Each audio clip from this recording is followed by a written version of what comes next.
tudo que acontecer aqui e falar será gravado, pode ser levado em consideração. Mesmo. Queria, nessa primeira aula, então, fazer um repasso, mas antes apresentar também o nosso curso. Vou compartilhar com vocês aqui o que eu coloquei na plataforma para vocês. Não sei se alguém teve a curiosidade de estar olhando na plataforma. Espera aí.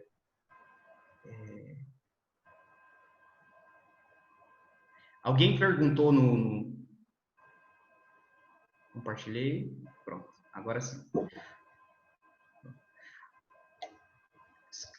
Alguém perguntou no grupo sobre a bibliografia? Quem foi?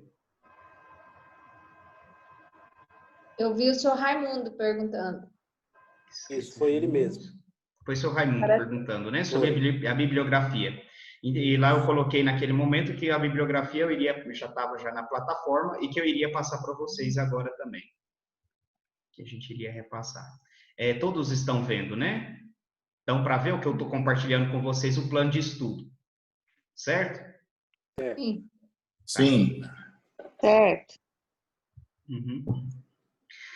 Sobre a nossa emenda, o nome do nosso curso será os Escritos Joaninos, que compreende o Evangelho de São João, junto com a primeira, segunda e terceira carta, as cartas católicas. E as outras cartas católicas, que é 1ª e 2ª Pedro, São Tiago e Judas, e Apocalipse, e que entra dentro dos Escritos Joaninos, que o autor é São João. Esse é o tema, é o nome da nossa disciplina nesse segundo semestre de 2020. Tivemos no primeiro semestre, vimos os evangelhos sinóticos, que nós vamos fazer um repasso, que são Mateus, Marcos e Lucas. E vimos também os Atos dos Apóstolos. Agora, em continuidade nesse Novo Testamento, nós vamos ver o Evangelho de São João, junto com as cartas, o Apocalipse no final, e as outras cartas, as cartas de São João e as cartas católicas, de São Pedro, São Judas e São Tiago. Essa é a nossa matéria. Como ementa, como uma descrição do nosso curso, nós podemos ver que a nossa vida cristã, ela gira em torno, ao redor da revelação de Jesus Cristo, uma revelação que se dá de uma maneira oral, falada, na pregação dos apóstolos e via escrita, nos escritos dos primeiros cristãos, tanto os apóstolos como os discípulos dos apóstolos, como nós vimos, e Lucas, por exemplo, é um discípulo de São Paulo, não era um dos apóstolos, são discípulos, e colocou por escrito aquilo que ele escutava. Para um aprofundado conhecimento teológico da Sagrada Escritura, também é necessário nós adentrarmos nesse maravilhoso e complexo universo do Novo Testamento e encontrarmos na pessoa de Jesus Cristo transmitido no Evangelho a chave da interpretação de toda a Sagrada Escritura. Quem interpreta toda a Sagrada Escritura? Jesus Cristo. Tem uma matéria em teologia que é o cânon bíblico, e a palavra cânon significa regra, medida, ou seja, é como se fosse uma chave de interpretação. O cânon de toda a Sagrada Escritura, quem interpreta toda a Sagrada Escritura, quem dá real sentido a toda a Sagrada Escritura é Jesus Cristo. E por isso que estudar Jesus Cristo é tão importante para nós compreendermos toda a Sagrada Escritura. Com um olhar clínico, científico e também religioso, nós vamos abordar todos os temas relacionados na vida de Jesus Cristo dentro dos escritos joaninos e das cartas católicas. E finalizaremos também o nosso estudo ao Evangelho de São João e as cartas com o Apocalipse, que é a revelação do que virá. Vamos estar estudando sobre essas revelações, as visões que ali colocaram.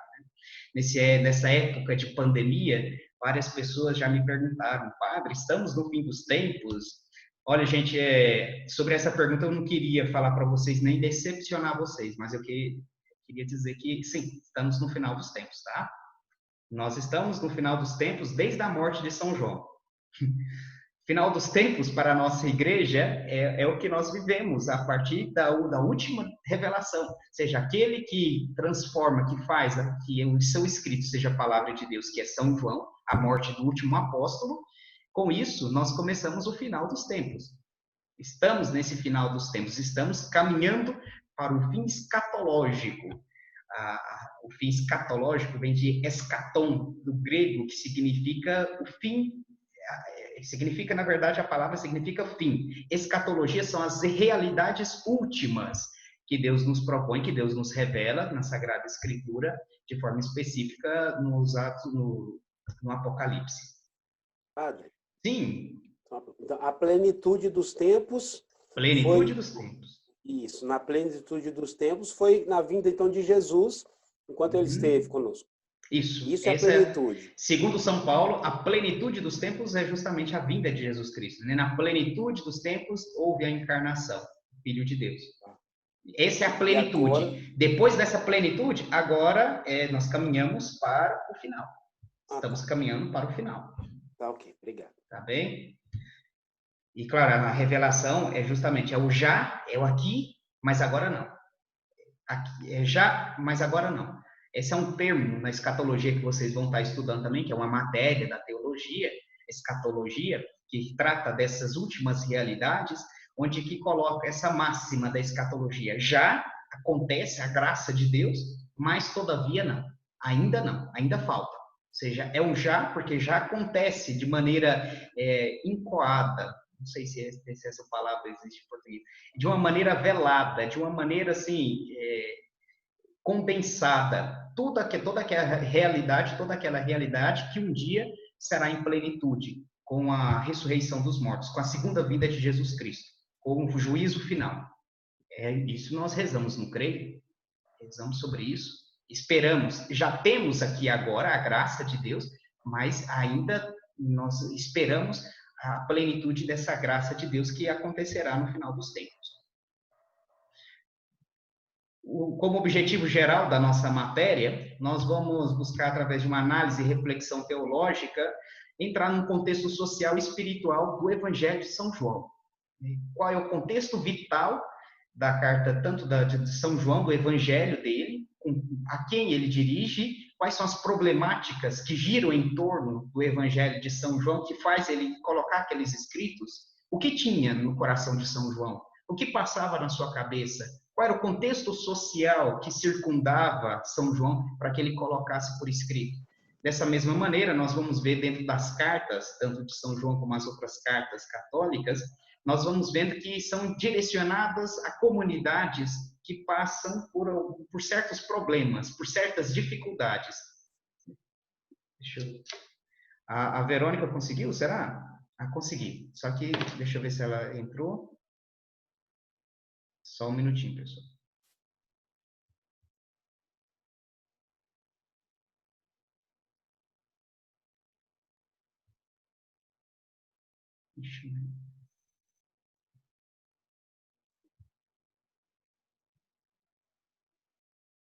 Agora eu não sei como é que eu faço para permitir que ela entre.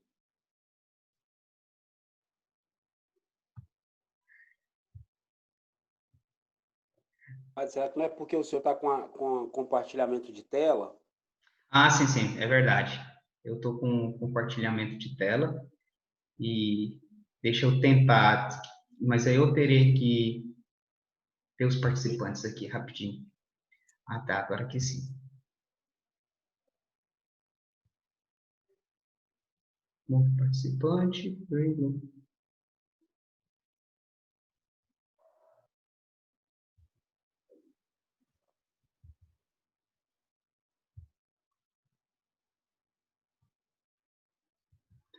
Não, é que não aparece que ela que está pedindo para entrar, não. Normalmente apareceria pedindo para entrar. Deixa eu ver aqui. Colocou mensagem. Consegui, mas não foi. Eu vou tirar aqui rapidinho do compartilhamento de tela para tentar, viu? Eu acho que vai dar certo se tirar. Uhum.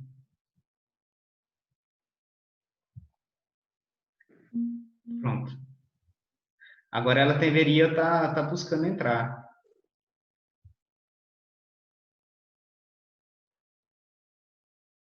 Segundo o que pediram, para que os microfones, quando eu estiver falando, que poderiam colocar no mudo para que não tenha uma certa interferência. Padre, Aí, eu acho que o senhor tem um recurso aqui que consegue silenciar o de todos. Tenho esse recurso, mas eu não sei... mudo todo. Mas se alguém quiser fazer uma pergunta, eu vou deixar aqui, vocês mesmos. Mas eu não acho que tem como, né? Eu silencio e se vocês quiserem falar, vocês colocam. Isso, é só eu, aí eu Tá volto bem. ele. Uhum. Certinho? Tá todo mundo silenciado. Gente, é tão bom dar aula desse jeito, né? É ótimo participar em casa. Gente, mas o problema de estar em silêncio é porque aconteceu que eu fui dar aula online e eu fiquei 20 minutos dando a aula, falando, né? E super empolgado. Entrei, falei coisas tão bonitas. E de repente eu descobri que minha internet tinha caído. Misericórdia. E o povo, eu fiquei falando sozinho. Pelo amor de Deus, se acontecer alguma coisa, vocês mandam mensagem, vocês façam alguma coisa, né? Deixa eu falar aqui. Tente novo.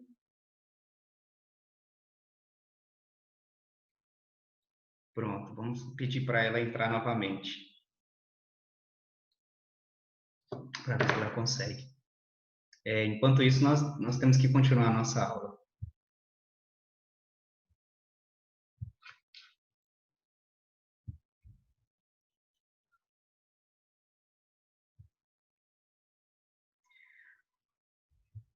Então, nós vamos fazer uma análise e reflexão teológica desse contexto vital a qual surgem esses escritos. Vamos aprofundar no conteúdo, nos objetivos, as finalidades dos evangelhos e das cartas.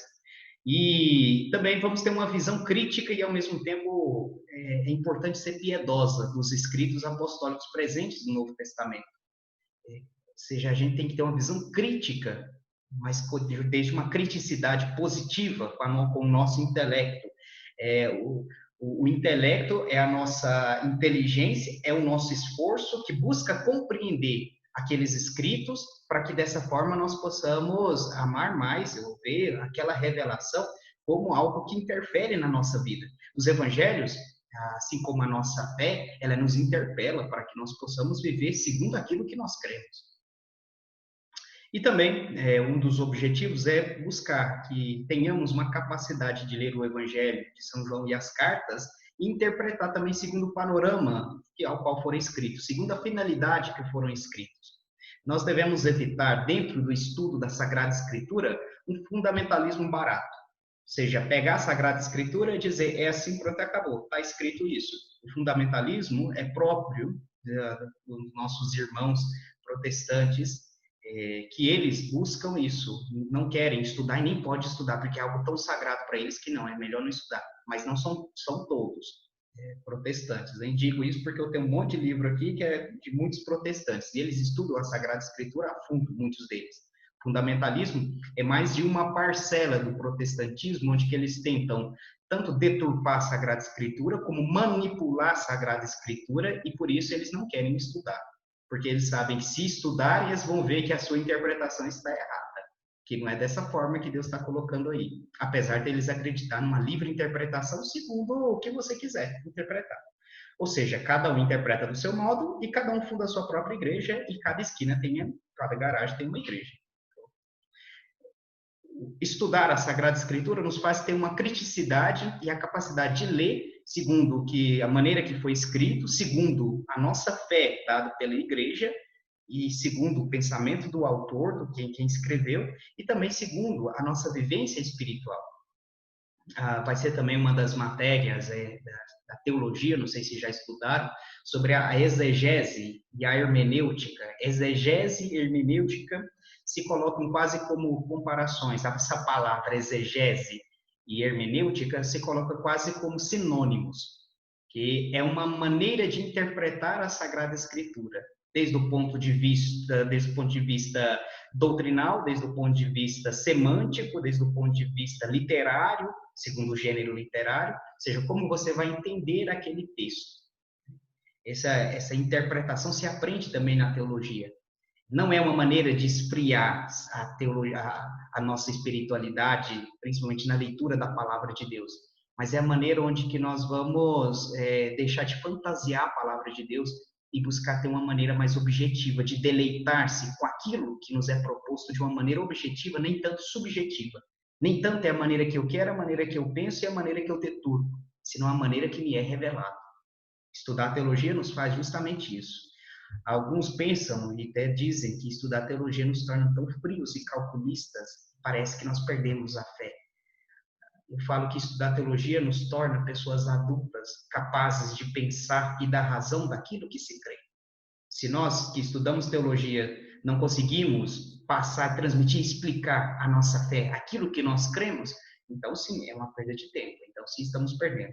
Agora, se nós estudamos a teologia e nos tornamos capazes de explicar, de compreender aquilo que se crê, mesmo sem sentir, essa é a teologia. Porque aí nós vamos vivendo, não porque sentimos, mas vamos vivendo porque é isso que Deus nos revela, porque é o certo a ser feito, é o certo aquilo que Deus nos propõe. Desde objetivos específicos, vou passar de uma maneira mais breve, mais rápida. Esses objetivos específicos: conhecer o Evangelho de São João, as cartas, ter a capacidade crítica, como falei, aprender o contexto, acompanhar o processo evolutivo das primeiras comunidades cristãs, a capacidade de uma interpretação histórico-crítica e uma vivência mais profunda dos conhecimentos adquiridos por meio de uma atualização da vida pessoal. Ou seja, colocar na nossa vida pessoal. Agora sim, a Verônica entrou. Vamos ver se ela... Verônica, está me escutando? Olá, Verônica, tudo bem?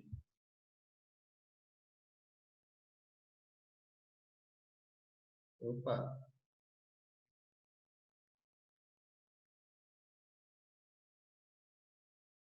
Conseguiu entrar, Verônica?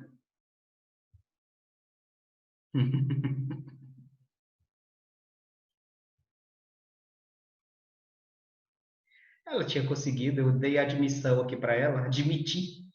Era aqui no nosso Ela curso. entrou, mas está com áudio mudo. Coloca o áudio aí para você, coloca aí.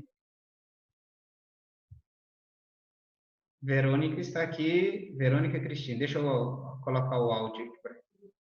Tudo bem, Verônica? Sim, e o senhor? Eu estou bem, graças a Deus. Seja bem-vinda. Conseguiu até que enfim, hein? Sim. A internet também estava ajudando aqui. Tá bem, tá bem. Então, assim, só para que você fique por dentro do que nós estamos falando, nós estamos passando sobre o nosso plano desse curso, o plano do curso que está colocado também na plataforma. Depois, se a senhora quiser, a senhora pode pegar e dar uma olhadinha, tá bem? Viu? Tá bom. O conteúdo pragmático que nós vamos estar passando nesse curso, bem, eu vou estar passando esse conteúdo programático depois da distribuição dos dias. Vocês também podem estar olhando cada dia as nossas aulas, o que nós vamos estar vendo, o que vai ter como conteúdo. Os aspectos metodológicos, esse recurso do Zoom, que adentrou, que eu não coloquei aí, mas através dos PowerPoints, através também de alguns vídeos, imagens, textos, nós buscaremos dinamizar o nosso estudo, sempre atualizando o nosso estudo de uma maneira tão eficaz, para que não fique apenas de uma maneira intelectual, mas que seja de uma maneira espiritual também o nosso estudo.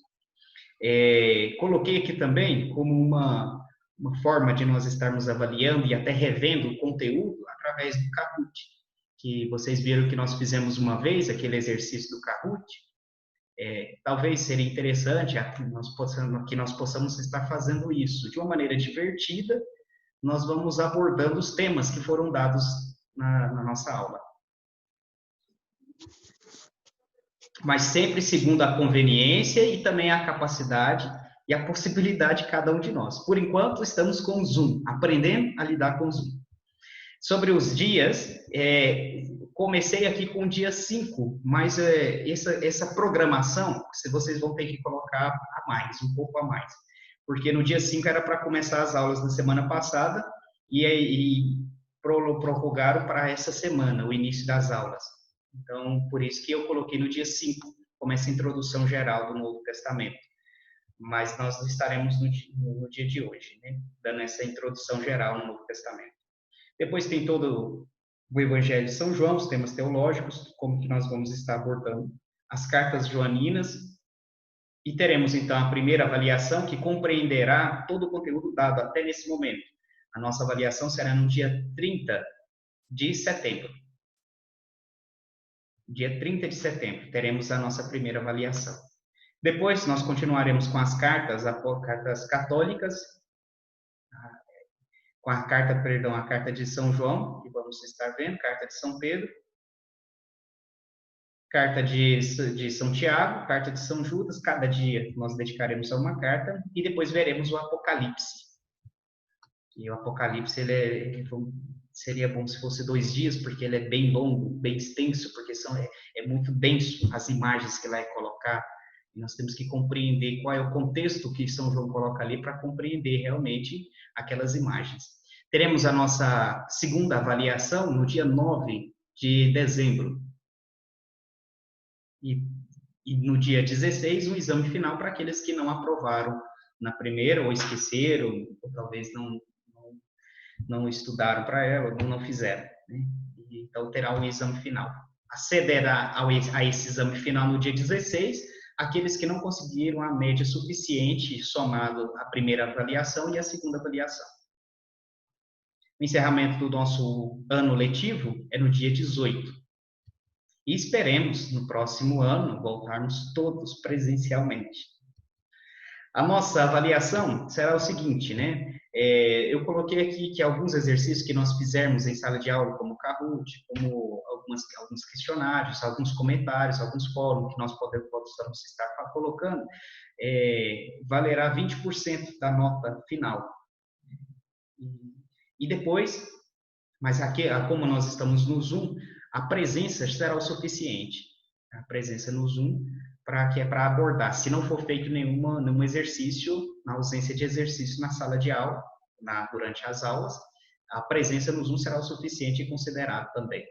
Depois, alguns exercícios extra-classe. Vamos estar fazendo como no semestre passado. Cada semana, um professor de um dia vai estar passando um exercício, para que dessa forma não fique muitos exercícios para vocês. Então, por exemplo, na próxima semana, o Padre Nevair vai passar um exercício para vocês na plataforma. Depois, na outra semana, passará o Padre Rogério. Na outra semana, aí passará o Padre Fábio Carlos e eu. Para que dessa forma não fique muito pesado para vocês também. Porque nós somos conscientes que vocês trabalham, que vocês têm família, que vocês têm a vida de vocês, e que mesmo diante dessa pandemia, ainda muitos continuam correndo atrás, né? Muitos ainda continuam trabalhando.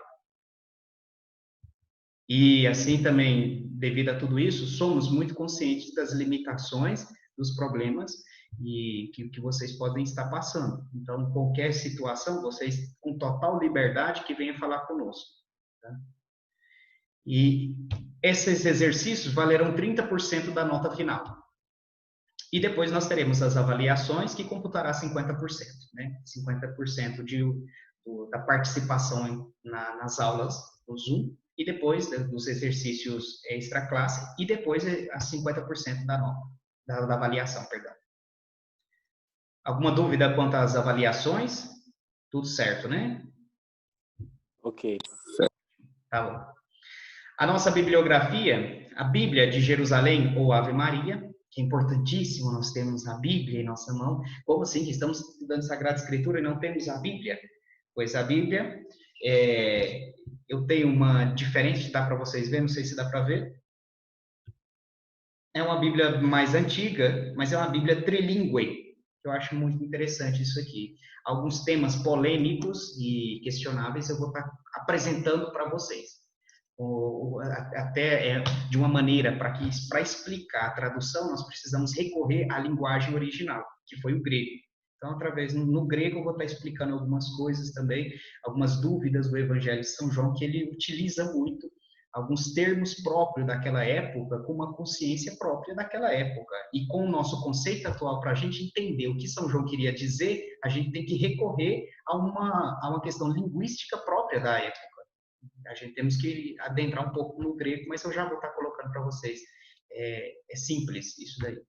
Catecismo da Igreja Católica, Constituição Dogmática Dei Verbo, que não se pode deixar de lado, a nossa Constituição Dogmática, é um livrinho de cabeceira. Filipe Aquino, a Sagrada Escritura. Deixa eu ver se ele está aqui. A Sagrada Escritura, Filipe Aquino, ele coloca algumas interpretações da Sagrada Escritura que são muito válidas. Ele junta o que fala a tradição da Igreja, através de Santo Agostinho, através de Orígenes e Santo Tomás também. Depois ele aborda o que fala o Catecismo da Igreja Católica e depois o que traz o Concílio Vaticano II através da Constituição Dogmática Dei Verbo. É pequenininho, interessante. Depois nós vamos ver também o curso bíblico Mater Ecclesiae, do Estevão Bittencourt, que apenas como esse livro é um curso bíblico, é simples e trato algumas coisas que tem aqui, mas eu complemento com outros escritos. Ele não é suficiente. Para um curso bíblico, excelente. Se alguém me pedir, vai dar um curso bíblico, não sei, em qualquer paróquia e tal, excelente. Excelente. Dom Estevão Bittencourt, para estar colocando isso, né? Para estar falando e de uma maneira muito sucinta, não entra em questões mínimas sobre a autoria, sobre os destinatários, sobre o local, senão que isso é próprio do nosso estudo, como teólogos, saber que existem outras vertentes, outras vozes distoantes do que é proposto em qualquer curso bíblico. Alguém levantou a mão aí?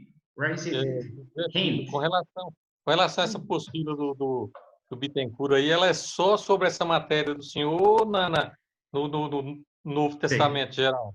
Uhum. Esse é um curso bíblico, mas a Escola Mater Ecclesiae, ela tem vários outros cursos, tem Eclesiologia, tem Cristologia, são vários outros livros. É uma escola que eles se juntaram, o fundador dessa escola é Dom Estevão Bittencourt, e eles, então, compilaram e fizeram um curso muito simples, muito sucinto, muito enxuto, para que possa estar explicando de uma maneira pedagógica, até esquemática, toda a questão, por exemplo, da Sagrada Escritura, toda a questão bíblica, e depois toda a questão cristológica, eclesiológica e tal. Então, mas tem outros livros, né? Esse aqui é somente o curso bíblico, tá? Eu também tenho esse outro curso bíblico, do Antônio Riviero, que, na verdade, foi quase um plágio daquele lá, que eu acho que eu até apresentei para vocês uma vez. Algumas coisas de São João nós vamos colocar, vamos ver, mas é um pouquinho completo, vamos completar de outra maneira. Eu também vou estar apresentando para vocês esse caderno bíblico, Jesus Cristo no Evangelho de São João, do Jacques Guillet, que também um expert na questão bíblica. Achei muito interessante, iam jogar fora, e eu fui e peguei ele porque eu achei interessante o tema dele. É um dos cadernos bíblicos, são as revistas bíblicas muito antigas, que já saiu de moda, já não se publica mais, e eu vi que um padre ia jogar fora, aí eu falei assim, não, joga não, pelo amor de Deus, dá para mim. Aí eu pegou e deu para mim. Algumas coisas interessantes eu vou estar apresentando para vocês aqui também sobre isso. E também, introdução aos escritos de São Juan, Evangelho, Cartas e Apocalipse, de Juan Chapa, esse foi meu professor. Estudei nele. Aqui, ele de uma maneira, ele destrincha realmente sobre o Evangelho de São João. Muito denso e muito bom. Isso daqui eu vou estar utilizando como base, para que a gente possa fazer o nosso estudo. Está em espanhol, eu vou estar traduzindo para vocês. E também... Só tem ele em espanhol, padre? Só tem ele em espanhol. Introdução a los escritos de San Juan. Tá. Futuramente, né, eu vou estar fazendo a minha apostila, já abro parênteses aqui para pedir 1000 perdões e desculpas para vocês, porque eu não fiz a apostila e tal, né? É que a apostila, para mim, é fruto de um trabalho, de uma experiência, que no decorrer do seu dar aulas, você vai compilando e coletando informações para fazer uma apostila própria. Eu poderia muito bem pegar para vocês na internet, né, a apostila dos escritos de São João e cartas católicas. Isso daí é fácil vocês conseguirem. mas eu não quero um Ctrl+V, Ctrl+C. Ctrl+C, Ctrl+V. Não quero um copiar e colar para vocês, né? Senão que, se eu vou fazer uma apostila minha, que seja realmente fruto da minha experiência docente, onde que eu possa coletar vários escritos, onde que seja o primeiro passo para que depois eu possa até estar desenvolvendo um livro. Falo disso, o padre Tami, tem alguém que está pedindo aí para entrar também. O padre François, por exemplo, agora saiu, vai ser até lançado aqui a Eclesiologia, o seu livro de Eclesiologia, ele fez de Cristologia. Foi fruto, aquele livro, ele primeiro foi uma apostila. Depois de uma apostila, ele foi incrementando, coletando informações, até surgiu um livro. Pretendo, no futuro, se Deus quiser, escrever algum livro sobre a Sagrada Escritura, e vocês vão ser meus cobaias. Vocês vão me ajudar, vão estar colaborando comigo nessa experiência docente, que eu estou aprendendo ainda também com isso. Fechando parênteses, nós vamos ter também como bibliografia Boring, Eugene Boring, que é um grandioso tamanhozinho do livro que ele escreve, só Introdução ao Novo Testamento. Esse é em português, Cartas Católicas, Sinóticos e Escritos Joaninos. Só que ele é protestante. E, na verdade, eu acho que ele não é muito protestante, eu acho que ele não é nada.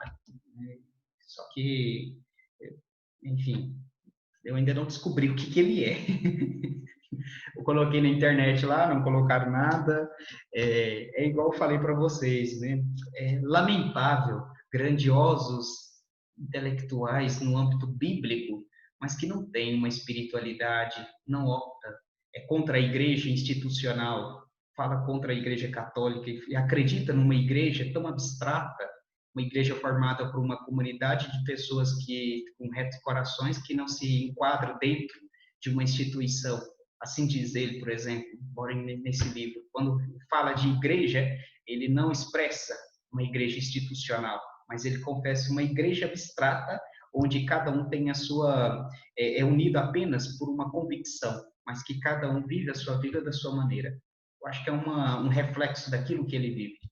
Mas, enfim, o seu estudo crítico e científico é de grande valor. E nós vamos estar utilizando também, retificando muitas coisas que ele talvez vai estar colocando, apresentando para nós.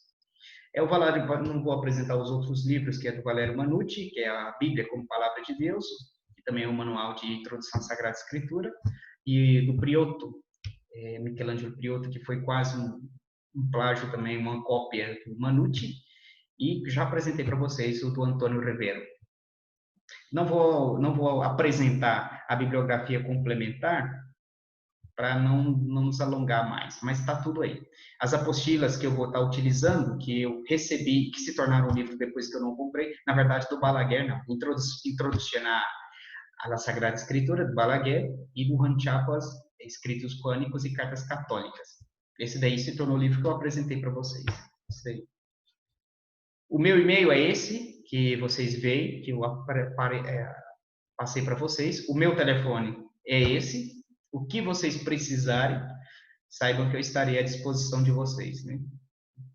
O meu objetivo, único e exclusivamente, é que vocês cheguem a um conhecimento, para que vocês se aprofundem, apaixonem-se pela Sagrada Escritura. Vamos agora ver, então, Okay. Alguma dúvida até aqui? Não, né? Tá bom. Vamos fazer uma introdução ao Novo Testamento?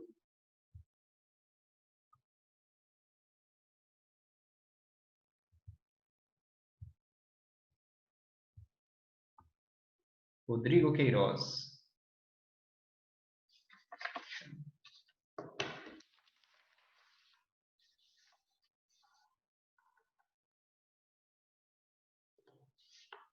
Alguém, se precisar ir de um tempo, sair no banheiro. No horário normal, nós tínhamos um intervalo? Ou é impressão minha? Tinha não, padre. Tinha não, né? Não. A gente seguia adiante, né? Isso. Apesar de que alguns saíam ou chegavam tarde. Tá bom. Vamos fazer, antes de entrar no Evangelho de São João, nós devemos rever alguns pontos de uma introdução geral ao Novo Testamento. Nós vimos de uma maneira breve, sucinta, sobre essa introdução, mas eu gostaria de precisar o termo Novo Testamento e fazer dessa maneira, dessa introdução, algo que seja aproveitável para depois nós vermos o Evangelho de São João.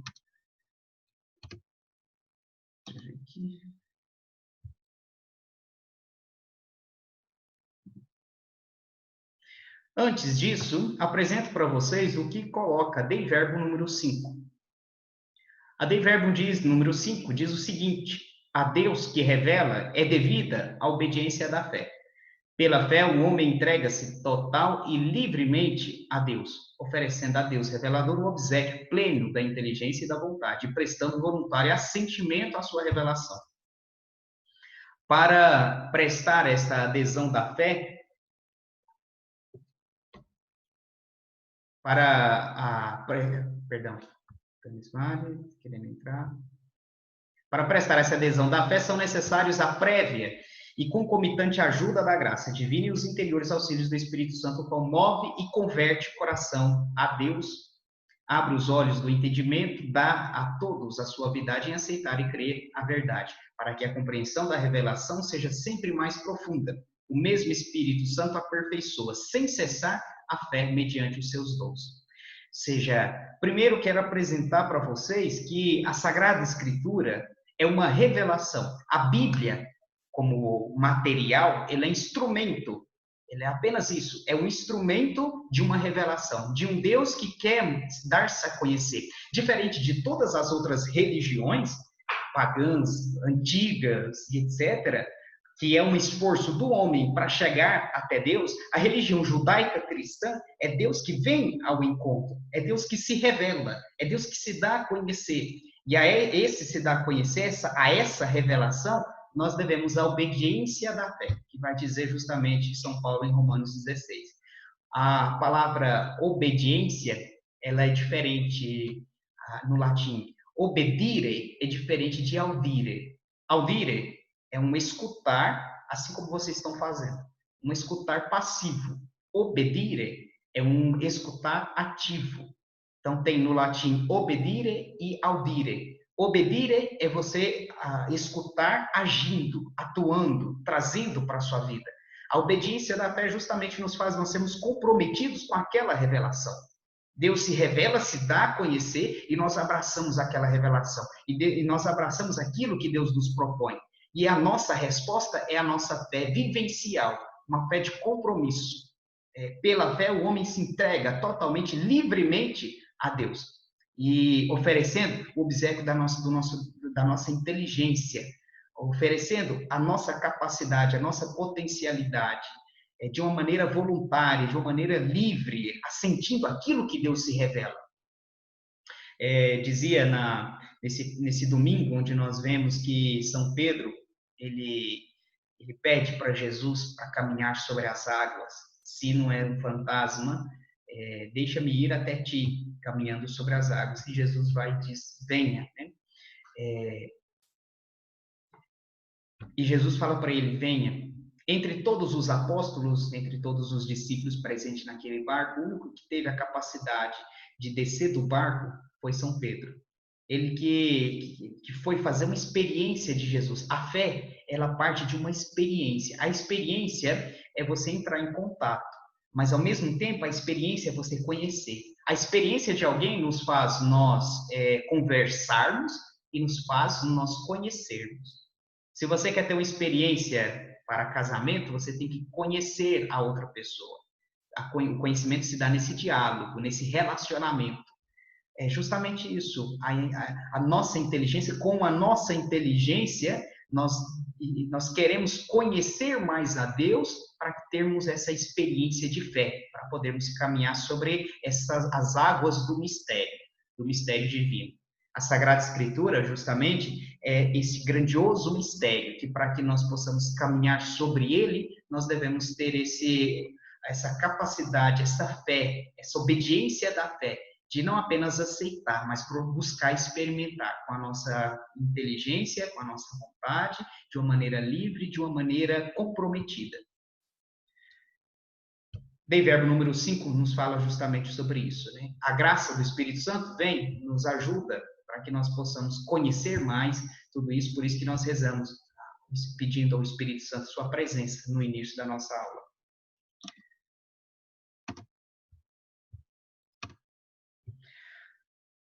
Antes de vermos sobre São João, devemos voltar à questão inicial antes dos evangelhos sinóticos. O que é o Novo Testamento? Se alguém perguntar para vocês, na rua, qualquer outro lugar, o que é o Novo Testamento? Talvez alguns iriam colocar o Novo Testamento é uma parte da Bíblia. Outros que talvez poderiam dizer o Novo Testamento são os evangelhos, de uma maneira resumida. Outros, talvez, o Novo Testamento é a segunda parte da Sagrada Escritura. O que é o Novo Testamento? De uma maneira geral, nós podemos resumir esse Novo Testamento na seleção dos escritos proto-cristãos, os primeiros cristãos, e que se tornaram Bíblia cristã. Ou seja, eles tinham uns escritos que eram fruto de uma tradição oral. Nós vimos isso já, que demoraram 30 anos entre Jesus Cristo e os primeiros escritos, e desses 30 anos existe uma tradição oral de expressões, de máximas, de histórias, de parábolas sobre a vida de Jesus Cristo, sobre o que ele falou, sobre suas pregações, e que depois de 30 anos foram então colocando por escrito. A igreja, a comunidade, aquela comunidade primeira, elas foram recebendo aqueles escritos, foram rezando com aqueles escritos e foram colocando eles como algo cada vez mais sagrado. E isso foi se juntando, os escritos, eles foram pouco a pouco se compilando, condensando, a ponto de se dar esse Novo Testamento que nós temos nos dias atuais. A igreja, essa primeira comunidade, tinha esse discernimento, essa ajuda do Espírito Santo para ver o que era conveniente e o que não era conveniente. O que realmente era a revelação e o que eram escritos bonitos, elevados, para uma vida moral, mas que não era uma revelação de Jesus Cristo. Aí a gente vai vendo a separação entre os escritos canônicos e os escritos apócrifos. O Novo Testamento é justamente essa seleção dessa igreja primitiva, desses escritos proto-cristãos, dos primeiros cristãos, e que se tornaram, então, a Bíblia cristã. Separando e vendo de uma maneira etimológica, nós podemos ver que testamento, a palavra testamento, ela tem um duplo sentido. Porque, ao mesmo tempo, a palavra testamento, no Antigo Testamento, os primeiros escritos do Antigo Testamento, essa palavra testamento no hebreu era berit. Berit significa aliança. Testamento é aliança. Mas depois, quando foi traduzido para o grego, na Septuaginta, que nós vimos até como foi essa Septuaginta, o livro dos 70, a Bíblia dos 70 anciãos, tudo, eu acho que o pessoal que chegou agora, a Simone juntamente com o esposo, eles vão ficar um pouco perdidos quanto a isso, sobre a Bíblia dos 70. Mas saibam que existe, então, a Bíblia dos 70 é a Bíblia grega. Pois quando foram traduzir do hebreu para o grego, essa palavra berit, aliança, foi traduzido como testamento. Então você vê que tem alguma semelhança e diferenças, e dessemelhanças.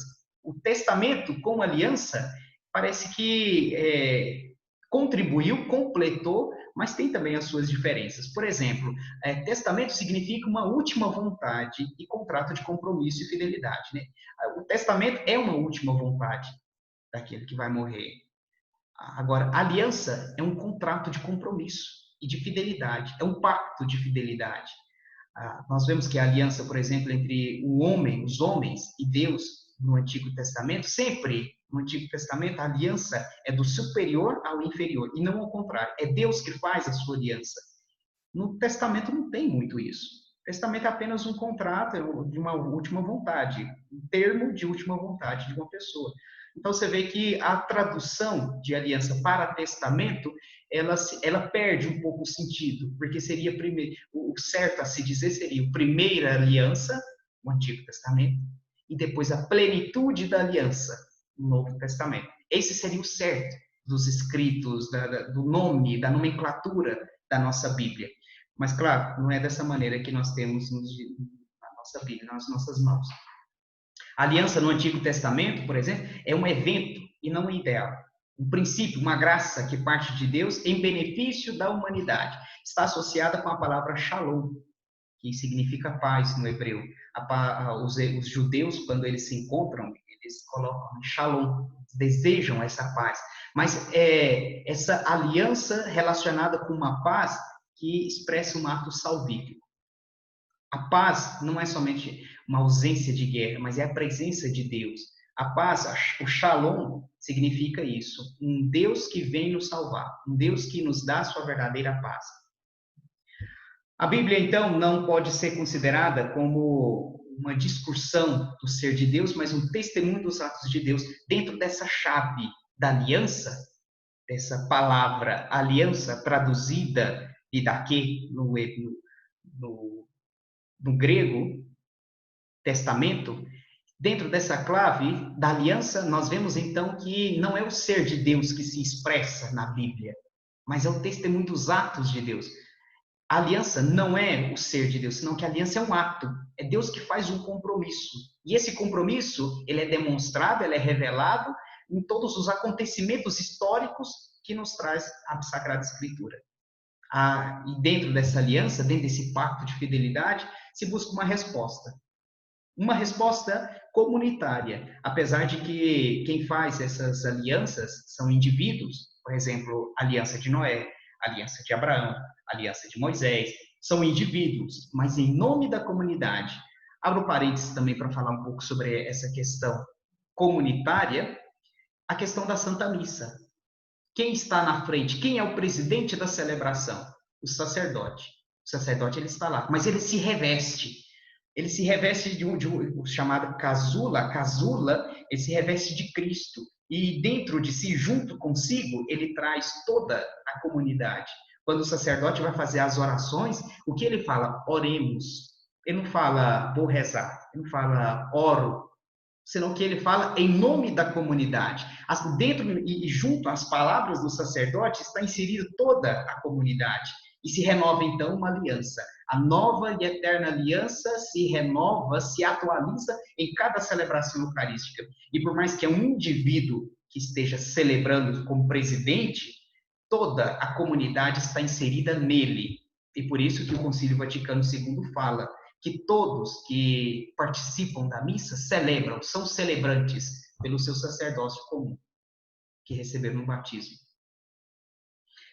É uma resposta comunitária, essa aliança busca uma resposta comunitária, apesar de que são indivíduos que representam a comunidade. Acontece na história essa aliança, mas será completada apenas no final dos tempos. Ou seja, algo pontual de Deus que faz um pacto de fidelidade com os homens, mas que terá sua plenitude no final dos tempos. Ela é irrevogável, porque Deus é fiel, e também é visíveis em sinais verbais e não verbais. Por exemplo, os mandamentos, a Sagrada Escritura, e não verbais. O arco-íris, a circuncisão, são sinais. De uma maneira atual, de uma maneira no Novo Testamento, o que são os sacramentos, senão expressão dessa aliança? De uma maneira, para que precisa jogar água na cabeça da criancinha para o batismo? Bobeira, deixa quieto. Por que tem que ter esse lado material? A aliança, ela tem o sentido espiritual e o material, ele expressa esse sentido espiritual. É uma maneira de expressar uma realidade superior. Por exemplo, já na Sagrada Eucaristia, não é um simbolismo, senão que é o mesmo Deus. E não é as minhas palavras que confirmam isso, senão que o mesmo Jesus Cristo, isso é o meu corpo, isso é o meu sangue. Mas é matéria também. E nessa matéria se expressa essa realidade superior de uma aliança de Deus, que é feita desde o Antigo Testamento e passa até o Novo Testamento. Agora, nós vimos a questão do testamento como uma última vontade, mas ao mesmo tempo um contrato de compromisso e fidelidade, dentro desses dois sentidos, de testamento e aliança. Novo Testamento é uma nova aliança. O Antigo Testamento, uma antiga aliança. Mas agora eu gostaria de que nós purificássemos um pouco a ideia de novo e antigo. Novo, quando se fala novo na língua portuguesa, se entende que é um termo relativo positivo. Velho, nós já consideramos como algo fora de moda, inferior. O Novo Testamento não é a negação do velho. O Novo Testamento não é a anulação do antigo, mas é sua renovação e o seu cumprimento escatológico. Tudo que aconteceu no antigo, ele é explicado pelo novo. E o novo, ele é o complemento e a elevação do antigo. Santo Agostinho, ele expressava muito bem isso, né? O novo está presente no Antigo Testamento, assim como o antigo se faz presente e patente no Novo Testamento. Um une com o outro. Cada um deles, eles se complementam. Não é porque é Novo Testamento que o Antigo já deixou de lado. Não é porque é Novo Testamento que o Antigo é caduco, é inferior, é menor. Não é dessa forma. A gente tem que purificar essa ideia. Novo Testamento significa uma continuidade, uma elevação, uma plenitude do Antigo Testamento. Talvez vocês podem pensar, quem é que pensa dessa forma? Nós já tivemos na nossa igreja vários hereges e que eles negaram o Antigo Testamento em vista do Novo Testamento. Temos aí um senhor chamado sacerdote até do século II, de 114 por aí, que ele considerava o Antigo Testamento como de um Deus mau e o Novo Testamento como um Deus bom. Negava completamente, não queria saber do Antigo Testamento apenas, queria saber do Novo Testamento. Para vocês verem que é algo atual também, que não é algo assim atual, que eu digo, uma discussão teológica, não é tão óbvia como nós pensamos. Então, o que é o Novo Testamento? Nós podemos dizer que é uma renovação escatológica da aliança de Deus com Israel. Isso está em Jeremias 31. Os profetas já manifestavam esse desejo, já manifestavam essa ânsia de uma renovação escatológica, de um Messias, de alguém que viesse trazer a boa nova. A comunidade de Qumran, eu acho que eu já falei para vocês sobre Qumran, em 1947, lá em volta do Mar Morto, encontraram alguns escritos, e basicamente em Qumran. Qumran é um canal de água, quando chove, vem de Jerusalém e forma como se fossem sulcos grandes, como se fosse um Grand Canyon, como se fosse um canal mesmo, né? E que descem para o Mar Morto. E um desses vales, dessas choças, desses canais, chama Qumran. E a comunidade de Qumran é uma comunidade que vivia lá em volta. Alguns identificam como a comunidade dos essênios, que são um ramo do judaísmo no século I a.C. Outros já falam que não são dos essênios, mas tem uma teoria e uma discussão para outro momento, para a gente estar vendo isso daí. Mas a comunidade de Qumran, ou seja, aquele pessoal, aqueles escritos que encontraram lá no século XX, em 1947, pelo padre, na verdade, quem escreveu, quem compilou todos os escritos foi o padre de Vaux, que é um sacerdote jesuíta, lá de Jerusalém. Ele que compilou tudo e escreveu, traduziu todas as coisas que estavam lá. Essa comunidade, através dos seus escritos, manifestavam um desejo de uma renovação da aliança. E eles se consideravam o povo da aliança. Parece que é uma comunidade que eles deixaram de lado, já não acreditavam mais no templo, já não queria saber do templo, eles se consideravam como templo. E eles, então, viam a sua história dentro de um plano escatológico de Deus, dentro de uma renovação da aliança. Você vê que é próprio dos judeus já esse desejo, que já vinha desde o Antigo Testamento, desde os profetas, já tinham esse desejo de uma renovação. E que acontece no Novo Testamento. Os primeiros cristãos, eles viam esse evento Cristo, esse acontecimento de Cristo, eles viam como um cumprimento dos propósitos de Deus do Antigo Testamento. A Eucaristia é o cumprimento dessa nova aliança. Né? 7 vezes no Novo Testamento coloca, principalmente nos Evangelhos, essa questão da Eucaristia. E tanto é assim que também a questão na nossa Sagrada Escritura, por exemplo, porque nós temos São Mateus como primeiro vimos que cronologicamente o mais antigo de todos os evangelhos é São Marcos. E por que colocamos Mateus, então, como o primeiro dos evangelhos? Porque justamente Mateus, ele tem uma proximidade com os profetas. Ele quer mostrar que Jesus Cristo veio para cumprir o que os profetas predisseram, o que os profetas previram. Então, aí se vê que tem uma continuidade, o Antigo do Novo Testamento, porque a nossa Bíblia, por exemplo, ela termina com os profetas. E terminando com os profetas, e depois começa com Mateus. Mateus que várias vezes fala assim, foi dito pelo profeta tal, que aconteceria isso, para se cumprir a escritura tal, mostrando justamente essa unidade entre o Antigo e o Novo Testamento. O Novo Testamento é mais que um livro, mais que uns escritos simplesmente, senão que ele demonstra o ato salvífico de Deus que fundou uma comunidade. Assim nós podemos colocar em xeque, então, o Novo Testamento são escritos proto-cristãos, acho que são expressões de uma realidade, de um ato salvífico, daquilo que estava acontecendo, daquilo que aconteceu e daquilo que estava acontecendo na vida daqueles primeiros cristãos. São escritos como testemunho daquilo que estava acontecendo. O Novo Testamento, então, não é meramente um livro de história, não é uma narrativa infértil e intelectual, uma narrativa com seus critérios, senão que o Novo Testamento é mais que isso, né? É a expressão desse ato salvífico de Deus naquela história, naquele momento pontual daquela comunidade, o que eles viveram e como eles viam a sua história. Se nós considerarmos como referindo-se a um livro, é uma coleção de documentos que dá testemunho autêntico do significado desse evento Cristo, o ato salvífico de Deus da renovação escatológica da aliança com Israel. Assim, nós podemos, então, concluir que Novo e Antigo Testamento, o vocabulário não significa novo, melhor ou substituto do Antigo, mas em continuidade, com cumprimento e elevação. Como conclusão, sempre devemos ter isso em mente. Não é que é melhor o Novo Testamento, ele eleva o Antigo Testamento. Não é que substitui, o Antigo já não precisa mais, senão que é em conjunto. Vemos aí várias pregações, talvez, as pessoas utilizando tanto o Antigo Testamento e em contradição com o Novo Testamento, não se pode. A unidade da Sagrada Escritura deve ser preservada em todas as interpretações da Sagrada Escritura. Não podemos pegar o novo e ignorar o antigo, e não podemos pegar o antigo e ignorar o novo.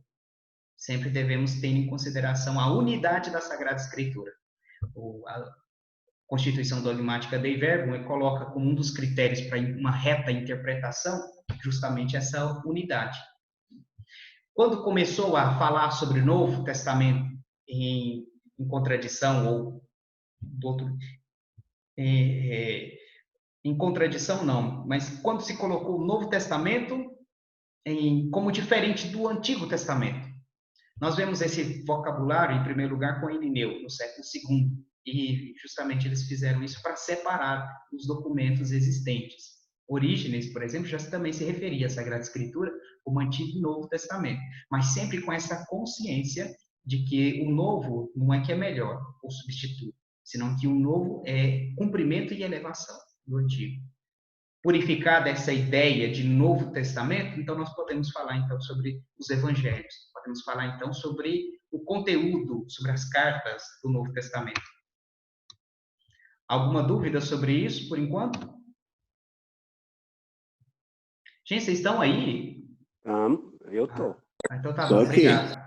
Obrigado. Estou aqui, padre. Estamos sendo ouvidos perfeitamente. Tá bom, então. Só vendo aqui a questão dos gêneros literários presentes no Novo Testamento, eu vou fazer uma pequena ressalva quanto a isso, sobre a questão dos gêneros, porque eu vou incluir um gênero a mais.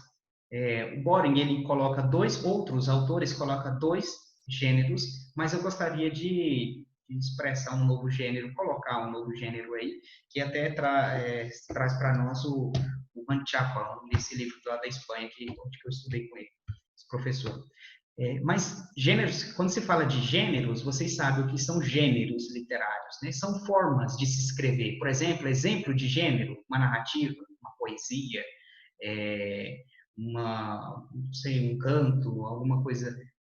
Isso são gêneros, é a forma que se escreve, a forma a qual é colocado. A importância de nós considerarmos os gêneros literários numa interpretação ou numa leitura é nós sabemos, por exemplo, que uma poesia, ela vai falar muito de maneira metafórica, ela apela muito a metáforas, e a gente tem que saber interpretar. Então, segundo essa consideração, da mesma forma, os gêneros, a gente tem que entender quando Jesus vai colocar alguma coisa e ele absolutiza e até radicaliza alguns termos, nós devemos entender segundo aquele gênero que está sendo narrado naquele momento e segundo tudo que circunda até então, naquele momento. Isso, os gêneros literários é importante para que a gente possa entender e interpretar o Novo Testamento. Os primeiros cristãos, eles colecionavam os ditos de Jesus, hinos, expressões de sabedoria. Ditos são expressões de Jesus. O Novo Testamento, ele possui, vou colocar dois gêneros amplamente definidos, que são as cartas e as narrativas, os evangelhos. Mas eu gostaria de incluir o gênero apocalíptico, por causa do Apocalipse, que através de figuras expressa uma realidade, tanto atual, para aquela época, como uma realidade superior. Então, nós poderíamos colocar o gênero apocalíptico como próprio da Apocalipse. Por que muitos autores não consideram Apocalipse com esse gênero apocalíptico? Porque veem como uma narrativa, é colocado dentro de uma narrativa. E, na verdade, não somente como uma narrativa, senão que eles colocam um gênero de epístola narrativa, porque é destinado, é uma carta, se vocês olham lá no início do Apocalipse, é destinado a 7 igrejas, ou seja, tem toda uma estrutura de uma carta, mas depois você vai lendo e vai vendo que não é bem uma carta. Aí você vê que coloca imagens, e depois vê que tem narrativas também. E o gênero próprio do Apocalipse, no livro do Apocalipse, ele é único. Depois, quando nós adentrarmos nisso, nós vamos ver no Apocalipse sobre isso. Mas gostaria de incluir entre os gêneros o apocalíptico, que a maioria dos estudiosos, eles incluem isso. Mas, de uma maneira geral, esses dois gêneros, eles se moveram no início do cristianismo por canais separados e independentes, transmitindo a Jesus Cristo e a vida que decorre de sua confissão. As cartas e as narrativas, vamos colocar os apocalipses dentro dessas narrativas, vocês viram que eles, cada um de uma maneira independente. Primeiro surgiram as cartas, no ano 57, por exemplo, começa a carta mais antiga, de Tessalonicenses, e então já surge uma carta, mas você vê que é totalmente independente dos evangelhos.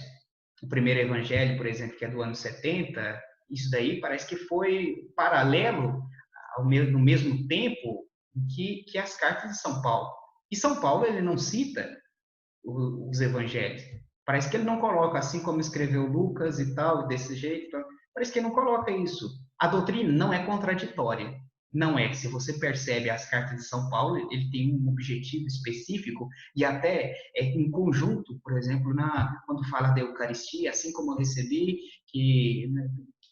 como se celebra a Eucaristia, que pega o pão, como é que faz, ele vê tudo isso, mas ele não cita, literalmente, os evangelhos.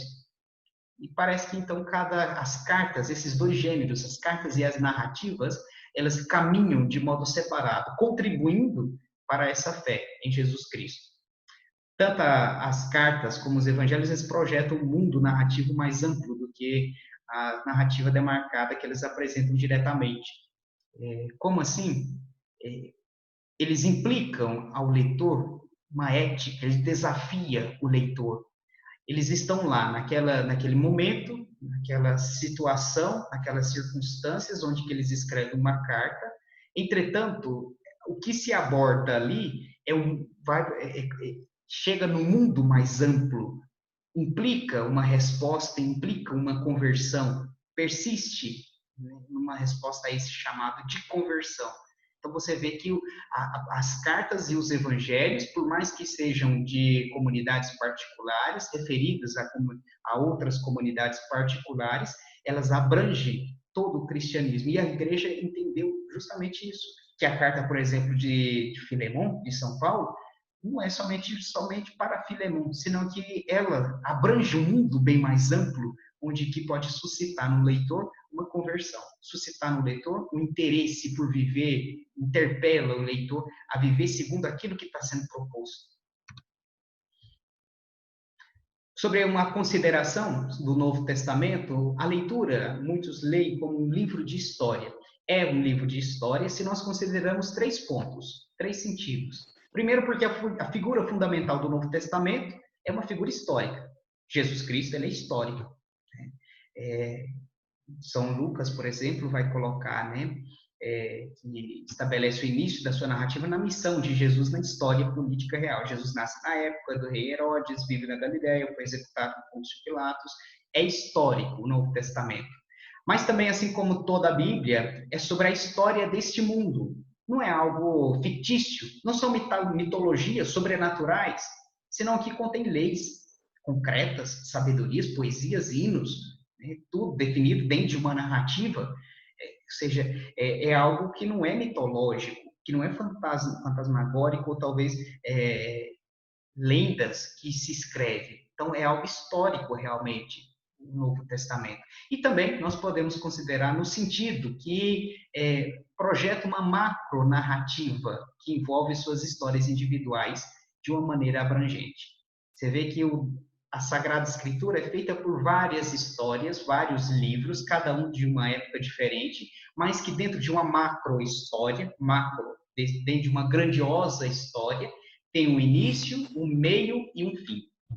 A Sagrada Escritura, você pode pegar ele, foi escrito de várias épocas, cada gênero, só que compreende uma história. Que história é essa? A história da nossa salvação. Dentro de uma macro-história, essa macro-narrativa, essa macro-história é a história da nossa salvação, que passa por diversas épocas, lugares, pessoas, gêneros, mas tudo confluindo para isso, para um Deus que se revela e busca uma resposta de fé dos seres humanos. Novo Testamento também, além de ser um livro histórico, nesses sentidos, é um livro da igreja, o Novo Testamento. Livro da igreja. E aí que eu colocava para vocês, a diferença do Eugene Boring, desse senhor que escreveu esse pouquinho aqui. Ele coloca isso, que igreja separa igreja de instituição. Para nós, não é assim. Para nós, a nossa igreja, a comunidade cristã, é a instituição, uma instituição fundada por Jesus Cristo. É a nossa igreja católica, que pouco a pouco foi desenvolvendo, foi se organizando de maneira hierárquica e foi desenvolvendo também os dogmas trinitários, cristológicos, marianos, e dessa forma nós fomos crescendo até chegar nos dias atuais. O Novo Testamento como livro da igreja. E para nós, que igreja é essa? É aquela primeira comunidade que depois foi se desenvolvendo até ser a Igreja Católica, que nós somos nos dias atuais. Não podemos separar isso, A igreja de antigamente com a igreja instituição, uma instituição religiosa, burocrática, ultrapassada, hierárquica, e ser ditadura e etc. Senão que a nossa igreja é quem recebeu o Novo Testamento. E como que nós entendemos? Em que sentido? Ela escreveu, ela selecionou, ela escreve, ela seleciona, ela edita, ela preserva, ela transmite, ela traduz e ela interpreta. Essa é a nossa igreja, que pega o Novo Testamento e faz justamente isso. Escreve, seleciona, edita, preserva, transmite, traduz e interpreta. Temos que ter essa consciência para que entremos no estudo do Novo Testamento, nos escritos joaninos e as cartas católicas, como a igreja vê tudo isso, como é que a igreja interpreta e como que a igreja editou e selecionou esses escritos como inspirados, em detrimento dos outros escritos apócrifos que não adentraram. A nossa igreja, guiada pelo Espírito Santo, ela coloca esses escritos como escritos canônicos, ou seja, inspirados, que nos dá a revelação de Jesus Cristo, que nos mostra o caminho da nossa salvação, que ao mesmo tempo que nos revela a Deus, busca uma resposta de fé de cada um de nós. O Novo Testamento, então, tem como livros, os livros sinóticos, Mateus, Marcos e Lucas, os escritos joaninos, como dizia, Evangelho de São João, 1ª e 2ª e 3ª epístolas de São João e Apocalipse próprio de São João, Atos dos Apóstolos, alguns consideram como o 5º evangelho, mas é uma continuação, é a primeira comunidade. Epístolas de São Paulo, são 13 mais a carta aos Hebreus, e segundo os gêneros, depois quando a gente adentra, vemos nos escritos de São Paulo, acho que no próximo semestre nós vamos ver isso, eu vou estar explicando para vocês por que alguns não consideram a carta dos Hebreus como de São Paulo. Isso é muito atual. Mas por que outros já consideram? Eu prefiro considerar pela doutrina e o conteúdo. Apesar de que o gênero literário da carta dos Hebreus é totalmente diferente de todas as outras cartas de São Paulo. O gênero literário, a maneira de se escrever, a doutrina é igual, o ensinamento é igual, o gênero literário é diferente. Pode que não foi de São Paulo, de punho e letra, e nem de alguém que era próximo a ele, mas a doutrina é de São Paulo. Epístolas católicas, São Tiago, 1ª e 2ª São Pedro e São Judas. E, entre as cartas, como coloquei, mas já lá em cima citado, as 3 de São João. Tá bem. Acho que nós podemos deixar isso daí e vamos só na próxima aula a gente ver essas generalidades dos evangelhos mas já adentramos também isso no contexto social do Evangelho de São João. Vamos ver qual era o contexto vital ao qual estava inserido o escrito de São João. Alguma pergunta sobre o que nós falamos até agora?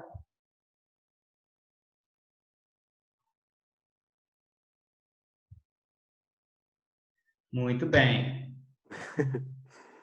Nenhuma pergunta? Nenhuma, padre.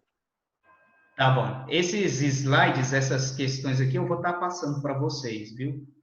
Ótimo. Não sei se está um pouco complexa, se a Simone e o José conseguiram mais ou menos ver o que nós falamos, deu para compreender um pouco? Deu para entender sim, tranquilo. Tá bem. Porque qualquer coisa, qualquer dúvida, a gente pode estar conversando, pode estar passando para vocês, tá? Tudo bem. Tá bem? Certo. Tá bom, então. Então, vamos rezar para nós terminarmos a nossa aula. Agradeço a paciência e a presença de todos. Foi um prazer revê-los, ver que vocês estão bem, alguns mais gordinhos que outros. Eu mesmo engordei 2 quilos já nessas férias, nessa pandemia. O corona não peguei, não, mas uns quilinhos eu peguei. Mais cabeludo também. Hã? Engordou pouco. Eu engordei 2 quilos, gente. Eu engordei Quanto? 5.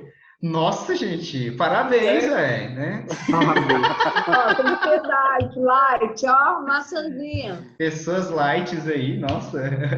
Tá bom, vamos Eu rezar. engordei também. Vamos rezar, agradecer a Deus pela nossa aula, por tudo que foi dito e pedir ao Espírito Santo que nos dê docilidade para que cada vez mais nós possamos apaixonar-nos pelo conhecimento de Jesus, conhecimento da sua igreja, conhecimento de Deus. Em nome do Pai, do Filho e do Espírito Santo. Amém. Amém. Glória ao Pai, ao Filho e ao Espírito Santo. Como era no Como era no princípio, agora agora e e sempre. Amém. O Senhor esteja convosco. Ele está no meio de nós. Abençoe-vos o Deus Todo-Poderoso, Pai, Filho e Espírito Santo.